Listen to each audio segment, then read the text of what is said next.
ต้องไปแบบนี้เลยพี่น้องต้องไปแบบนี้เลยทุกคนนี่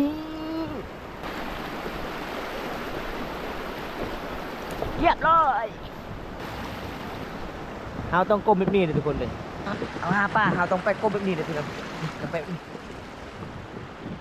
ไปทุกคนโอ้ยบากเลยทุกคนเลยคือสิได้ปลา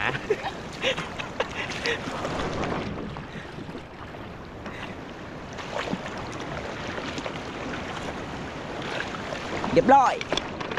เห็นปะฮะออกเลยโอ้ยโอ้ย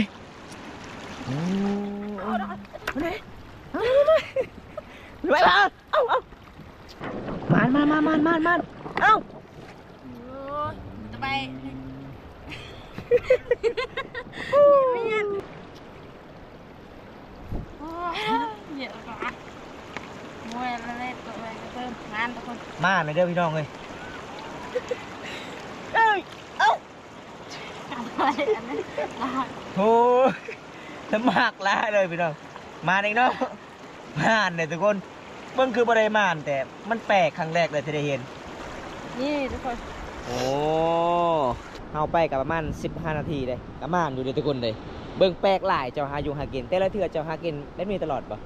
เพื่อเดียวเจ้าก็ไปป่ะไปถ้า FC อยากมาเยี่ยมมายามเจ้าอยากหาอยู่หากินไปดินกับมาได้ป่ะน้องมาได้เนาะคันทามมาได้ก็คือบ่ได้ปลาน้อยคือได้ปลาใหญ่เนาะโอ้ไปปลาน้อยปลาน้อยก็เอาเนาะเอา นี่เห็นบ่เอาจังได๋กะไปบาย FC กันเด้อ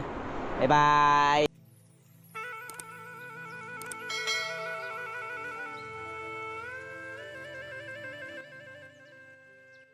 สบายดีทุกคนมื้อนี้สาวสุกกับสิพาทุกคนหาอยู่หากินเด้อไปหาหยัง ไปหาปลาหาปลาแม่หาปลาแบบใดแบบเจาะตะเลือ ใส่ห้ำบ่แม่ใส่ห้ำแล้วก็แช่ห้ำในน้ำแล้วก็ให้ปลาเข้ามากินบัดนี้แม่อ๋อก็คือปีหนึงก็คือหากินแบบนี้ยากบ่เนาะยากปีหนึงก็คือได้กินเถื่อนึงเนาะหากินแบบนี้เนาะแม่โอ้เอาจังได๋บอมตากะสิพาพี่นะครับชมตามติดวิถีชีวิตน้องสุกว่าหากินได้ปลาแบบนี้หลายจังได๋กะมื้อนี้ก็สิมาหรือบ่ทุกคนไปตอนนี้บรรยากาศยามแรงๆเลยทุกคนประมาณ5 โมงพอสุกไอ้ขอถามนี่เจ้าหากินแบบนี้เคยได้บ่ตะกี้บ่เคยได้บ่แม่อ๋อเอามื้อนี้ก็สิมาหรือบ่ตามติดวิถีชีวิตสาวสุกหาอยู่หากินเห็นแต่ในคลิปน้องเลยทุกคนนี่น้องหากินกับม่านได้เข้าป่าหาทำไมหาอย่างต่างๆมื้อนี้ก็ได้เห็นน้องหากินแบบนี้ก็เลยทักทายน้องอันนี้เป็นเซลน้องนี่เนาะโอ้มวนหลายเลยทุกคนเซลน้องเซลน้องบ้านโคนสีเมืองหนองแขวงสวรรณเขตเลยทุกคนอยู่ไสเหือนะไปทางไหนทางนี้ป่ะ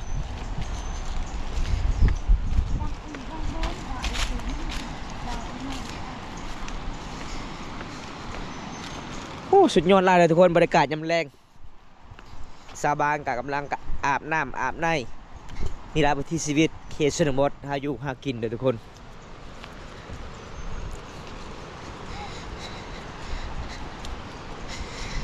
อันนี้เป็นแกงที่เขาเจ้าเอาป่าเลยใส่หม้องใส่เบ็ด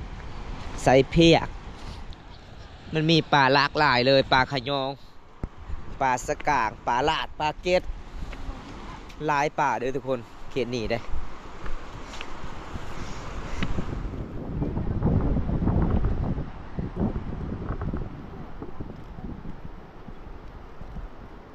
บ่มีเหือบ่ว่าจังไดมีเหือนี่สาวบ้านเขาเจ้ากำลังสีซักเสื้อผ้าเห็นบ่อาบน้ำไปพร้อมโอ้สุดยอด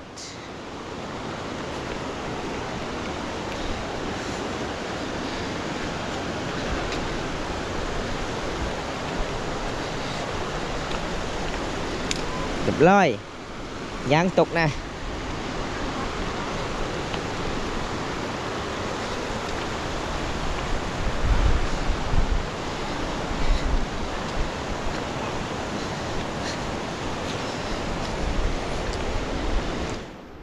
รมศาสตร์อุดมสมบูรณ์เลยทุกคนม้วนหลายเลยธรรมศาสตร์เขตนี้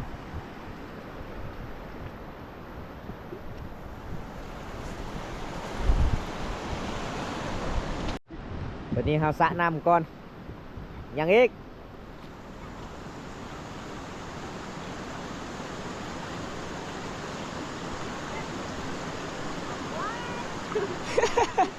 ở bên này là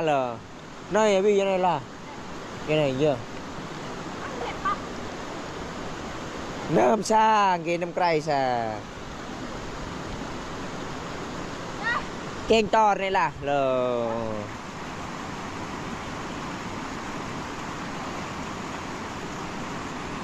áo tại đây sẽ số cả xì xạ năm còn với con này có 3 năm tem hừa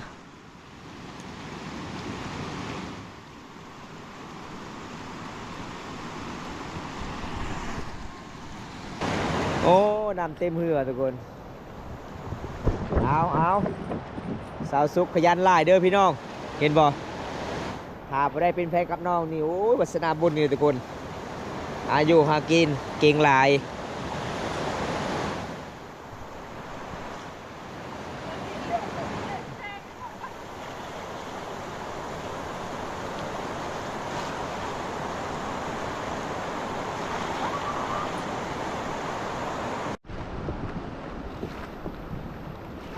ยาวเก่งเนาะเจ้าเนาะ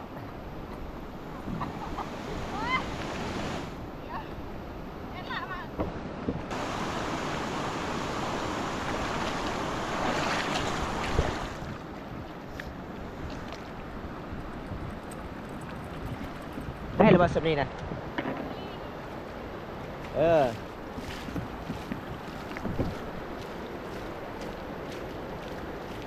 กดเซียวเลยเอาตอนนี้เขาก็สิออกเลยเด้อทุกคนเขาสิข้ามไปแล้วพี่น้องเลย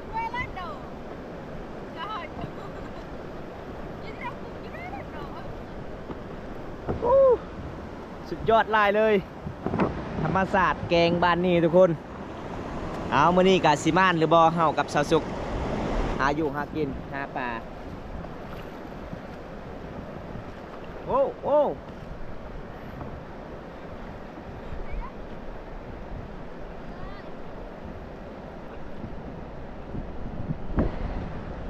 มันปลาเลยว้าวสุดยอดลายธรรมศาสตร์พี่น้องบรรยากาศงามแรงๆโอ้สุดยอดอากาศก็เย็นหลายเลยทุกคนใกล้สิฮอดหน้าหนาวเด้เฮากะถือมุงถือโคเอาห้ำไปน้ำเหยื่อสำหรับเฮาอ้อยป่าเด้อทุกคนสูตรสาวสุกเคยหาอยู่หากินแบบนี้ก็เลยมื้อนี้ก็สิลองเบิ่งฝีมือน้องปลาลมแห้งเลยพี่น้องลมแห้งเลยจนไปบ่ได้พี่น้องเอ้ย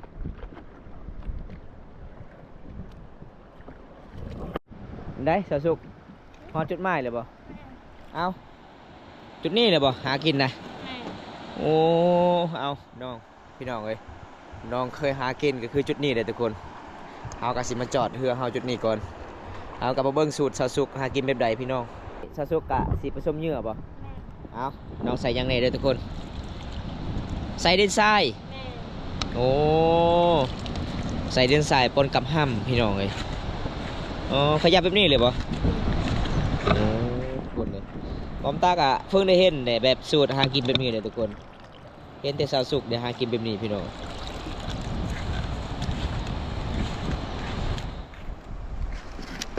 เหยื่อธรรมชาตินั่นนี่เนาะใส่ห้ามเกลือหมูเกลือเป็ดเกลือไก่นี่เราพี่น้องเฮากะเฮ็ดเหยื่อทุกคนยาวแบบนี้ก่อนเลยจากนั้นเรากะต้องเฮ็ดสูตร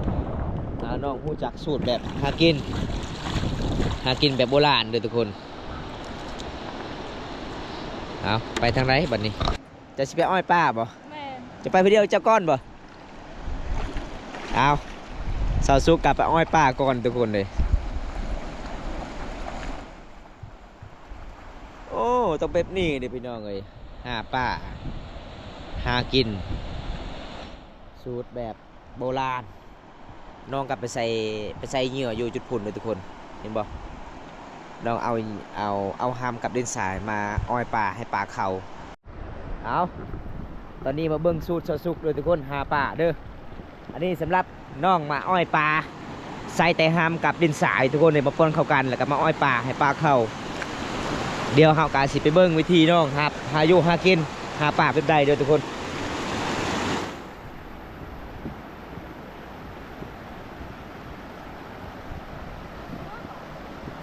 ยัง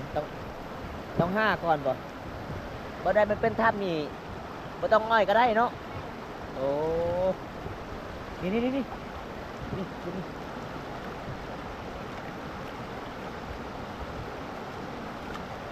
เอาสูตรของเพิ่นแต่มันเป็นธรรมดาเด้อทุกคนหาปลาเป็นนี่เด้อพี่น้องเว้ยหาบ่ได้อยากไปเบิ่งวิถีชีวิตชาวสุขหาปลามาได้เด้อทุกคนมาได้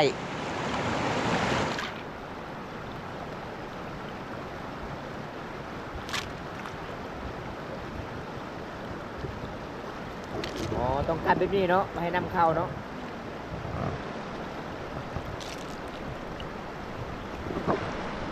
หลังจากนั้นใส่เยื่อบ่อ๋อใส่เยื่อแบบนี้เอ้ามันออกหมดเลยที่แบบนั้นนะได้เลยชุบเอาเดินทางต่อไปฮู้อ๋อ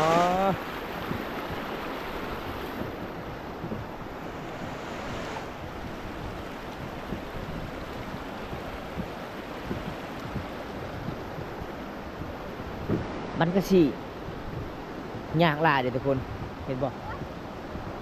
สูตรของน้องหาปลากับบ่แม่นเป็น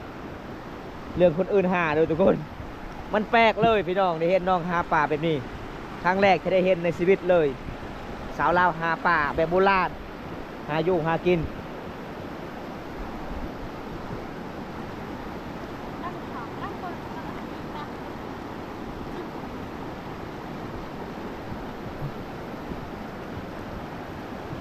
ในลึกสุกใน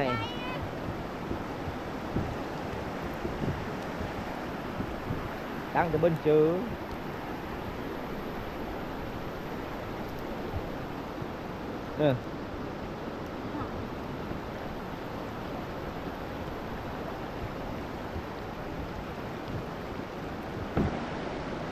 ôi tụi mình có tục tinเลยพี่น้องเลย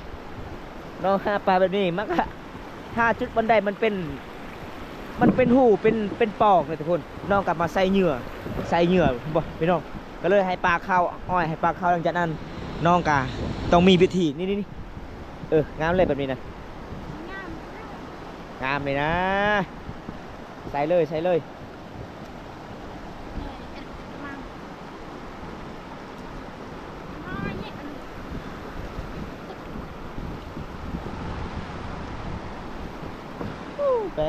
แป๊กสูตรหาปลาซาซุกหากินแบบโบราณเด้อทุกคนถ้าผู้ใดอยากทับชมวิถีชีวิตชาวสุขหาปลาก็มาได้เด้อน้องกระสีผ้าหาปลาหากินแบบเดิมแบบโบราณเลย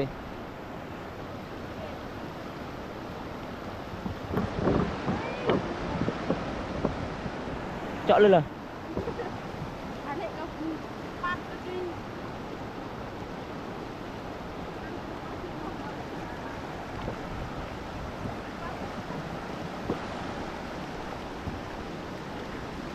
โอ้ยเกือบเ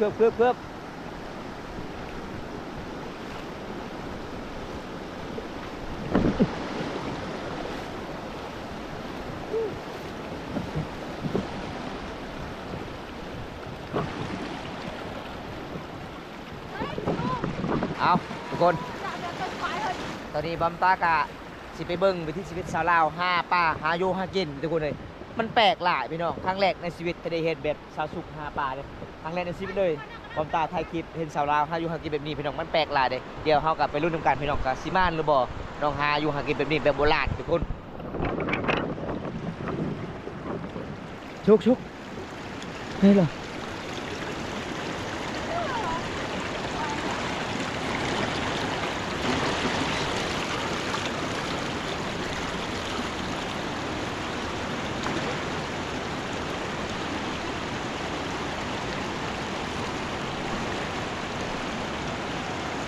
เอาน้องก็ไปใส่ป่าทางนั้นไปอ้อยป่าอ้อยเหยื่อป่าทางนั้นก่อนทุกคนเดี๋ยวมันตากระสิทาจุดนี้ก่อนเอาน้องกามาดักป่าจุดนี้อีกจุดหนึ่งทุกคนเห็นปะอันนี้คือเหยื่อเด้อเหยื่อสำหรับน้องมาใส่เอาได้บริสุทธิ์มันเลิกได้โอ้มันเสี้ยวอะไรเลยทุกคน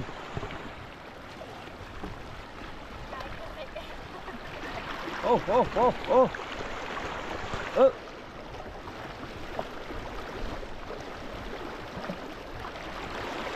อ่าโอ้ไปบ่ได้เลยพี่น้องโอ้เอ้ยเอ้ยเอ้ยนะสูตรมันธรรมดาเด้สูตรเพิ่นสุดยอดทุกคนสูตรหาปลาเช้าสุกหาเบิ่งยากเลยทุกคนเลยวิธีชีวิตแบบนี้เด้อถ้าอยู่หากินบอกเลยว่าวิดีโอแบบนี้ก็คือมีแต่ปลาอมตาดิทุกคนเลยได้เห็นน้องๆหาอยู่หากินแบบนี้เลยทุกคนมันแปลกหลายเด้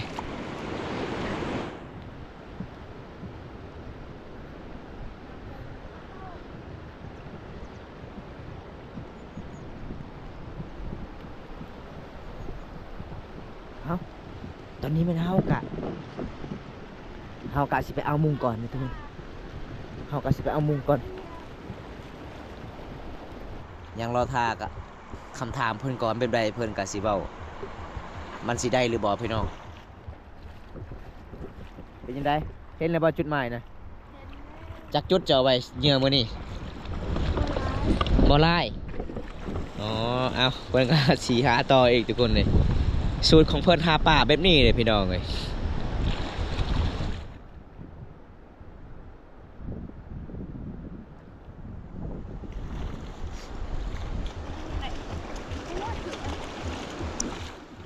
ยัง ต่อร้านเลยเดี๋ยวกันหน่อยกัน สิไปเลยบ่ ไป เอาสิเกี่ยมไปละทุกคนเลยเพิ่นว่าอยู่บ่ได้เลยเด้อต้องไปแน่นอนเลยทุกคน เจาะอีกเดียว ทางใดนี่สิไปทางพุริ่งเอ้าอันนี้ได้ปะเลยบ่ บ่บริปะอะ จังได๋กลับอีกตอนนี้ไปถามเสาสุกก่อนเอ้าเป็นยังคืออยู่ทาก่อนบ่ประมาณจักนาที1 นาที แม่นบ่1 นาทีบ่ บ่หยอก จักนาทีเนาะ อู้นะ ลายอยู่บ่อ๋อตอนนี้ก็คือเฮากะมาวางไว้ก็คือลายจุดเนาะใส่เหงื่อไปเนาะหลังจากนั้นน้องเอายังมาใส่บัดนี้ใส่ม่องบ่เอายังเอามุงนี่เอามาเบิ่งกันทุกคนสูตรซอสุกหาปลาเด้อถ้าบ่ได้อยากกินปลามาทางบ้านซอสุกหาให้เด้อทุกคนเด้ความตักครั้งแรกได้เห็นน้องหาอยู่หากินแบบนี้พี่น้องมันสิม่านเลยว่าบ่ม่านมื้อนี้ทุกคนปกติน้องมาว่าหาปลานี่แต่ละเทื่อนี่ม่านหลายเด้อทุกคนเด้มามื้อนี้ก็คันบ่ม่านก็คือบ่ม่านบ่ตามมาเนาะ เอาเฮากันรอท่าประมาณ 4-5 นาทีก่อนโอ้ชาวบ้านเขาเจ้ากลับมาใส่หมองทุกคนเขาเจ้าดำรงชีวิตตามห้วยห้องบ้องน้องเบิงใส่หมองมันมีปลาหลายพี่น้องปลาหมู่บ้านน้องก็มีปลาขะย่องปลาสกางปลาเคืองปลาโอ้มีหลายแนวปลาทุกคน มาเด้อทุกคนมาหาปลากับเซาซุกเด้อใครบ่เห็นนะใครเห็นคลิปหาปลาแบบนี้ใครเคยจะคอมเมนต์มาเด้อทุกคน อ๋อถ้าบ่ได้อยากเบิ่งวิถีชีวิตน้องหาปลาแบบนี้ก็คือมาได้เนาะ แม่ มันแปลกเลยน้องไงครั้งแรกที่ค่อยได้เห็นเด้เจ้าหาปลาเป็นโบราณบ่เจ้าฮู้มาแต่ไสสูตรแบบนี้นะ แต่ อีพ่อยแม่บอกบ่น้อง แม่ โอ้อะ ได้ไล่คน เป็นไรคนหาบ่โอ้เอาจะได้ ยาม กะ เดินซีเดินหากะไล่แหละ อ๋อโดยตอนนี้ก็สิเริ่มไปแล้วเนาะสิเอาป้าเลยบ่น้องใส่มุ้งนี่บ่ แม่ วิธีเอานี่แบบใดทิมมุ้งหรือว่าจังใด ทิมเลย โอ้ทิมบ่ได้ฮอแล้วก็ทิมอยู่หั่น แม่ เอาไปครับทุกคนไปเบิ่งคำสอนนำกันเลยแบบใดแน่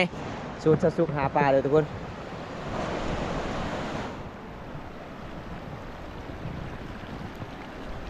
เอาอันนี้ก็คือน้องกัสิพาเขาไปเลยเด้อทุกคนเลยความตากัสิถือก็คุนำพี่น้องเห็นบ่ต้องไปแบบนี้เลยพี่น้องต้องไปแบบนี้เลยทุกคนนี่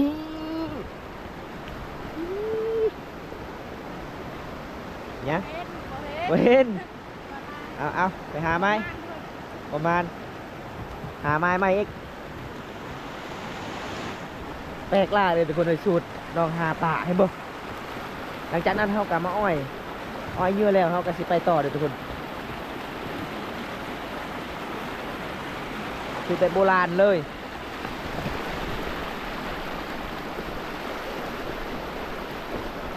เรียบร้อยมานบ่ฮะ การยืนเรือของข้าติดใจ มันออกเลย เอาอะไร ไป น้อย แปลกลายเลยทุกคนเลยมันสิมาดบ่ไปน้องหาปลาแบบนี้พวกเราต้องก้มแบบนี้เลยทุกคนเลย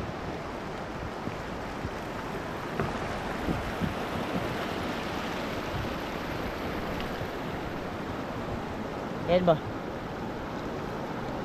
เห็นน่ะ บ่เห็น เห็น โอ้ประมาณเนาะฮะ สวม กุ้งบ่มันกุ้ง มันเอ้าอุ้ยเอาละเติมเลย ไปเอา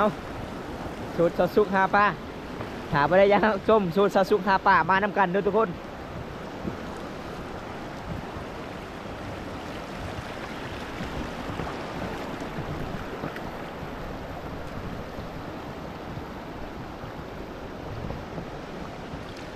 อันนี้คือเป็นวิถีชีวิตของชาวลาวเลยทุกคน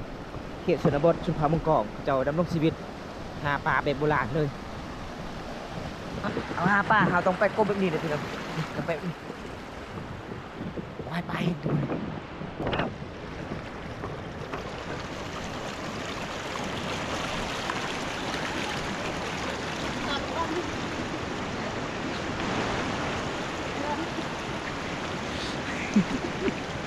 โอ้ยบากเลยทุกคนเลยคือสิได้ปลา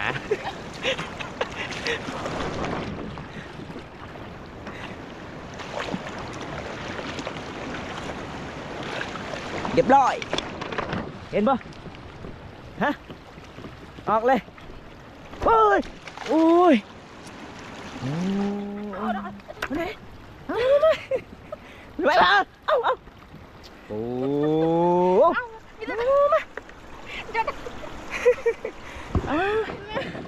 โอ้มันเอ้า จะไป ปลาสามตูทุกคนเลย เกิดอาการคือบ้านเยอะกว่ามวยละเล่ตัวอะไรก็เพิ่มงานทุกคน มาเลยเด้อพี่น้องเลยเนี่ย ไม่จ้อง เพราะนี่เหรอ ไม่ได้เนี่ยไม่จ้องเยอะเยอะ โอ้มาเลยพี่น้องเลยออก3-4โตเลยมันออกเขาจับมาทัน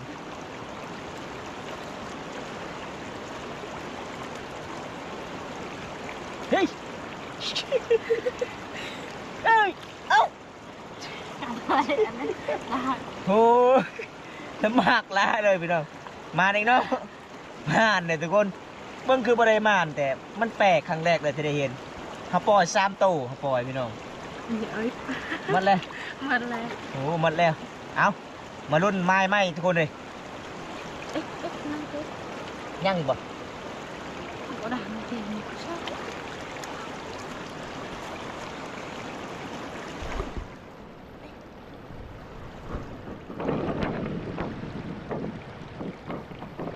มาในบ่สุก งาน ๆโอ้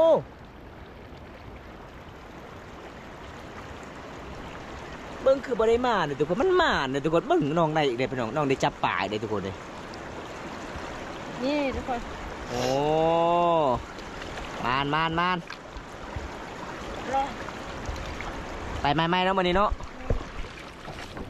ไปเอาดูไม้ทุกคนเลยโอ้ต้องคอยไปแบบนี้พี่น้องเอา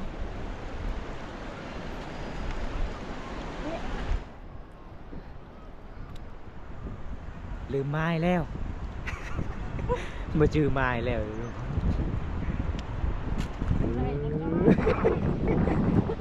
กระจาย ลืมไม้อีกแล้ว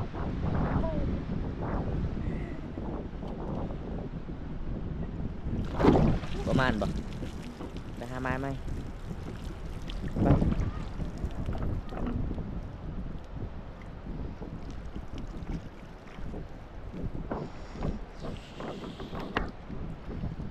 เอาดูน้ำกันพี่น้องเลย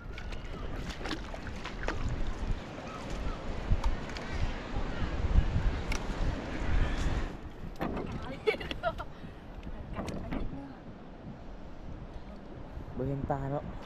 ปลาบ่ได้เข้า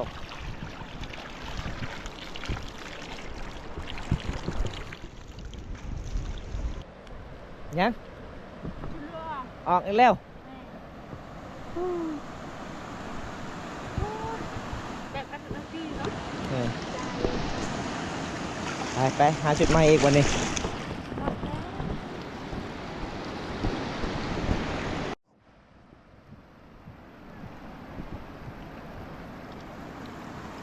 โอ้ ใส่ปลาหน่อย ปลาน้อยก็เอาเนาะ เอา ปลาใหญ่จับบ่ทันทุกคนเลยน้องกลับมาซ่อนป่าอีกเบิ่งผลงานเฮามื้อนี้เด้อทุกคนฝีมือสาวสุกหาป่าเด้อนี่เห็นบ่มีที่ป่าใหญ่ๆเลยเด้อทุกคนสุดยอดหลายเลยพี่น้องพอได้กินอาหารแรงพี่น้องเลยน้องหาป่าเก่งพี่น้องเบิดคำชีเว้าป่าสูตรแบบโบราณครั้งแรกในชีวิตที่ได้หากินแบบนี้กับน้อง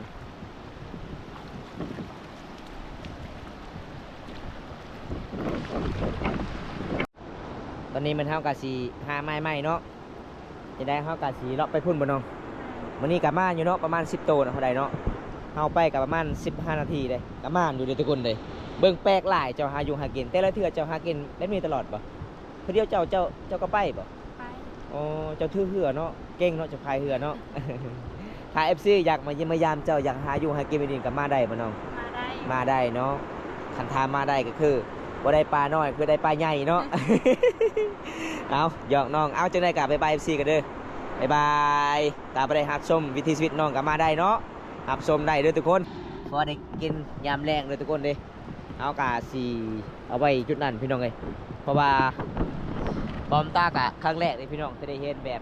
หาอยู่หากินแบบโบราณพี่น้องเอ้ยครั้งแรกในชีวิตเลยพี่น้องเพราะว่าบอมตากะได้เฮ็ดวิดีโอนี่ก็บ่แม่นบอมตาสร้างคอนเทนต์เด้อทุกคนเพราะว่าน้องก็ฮู้จัก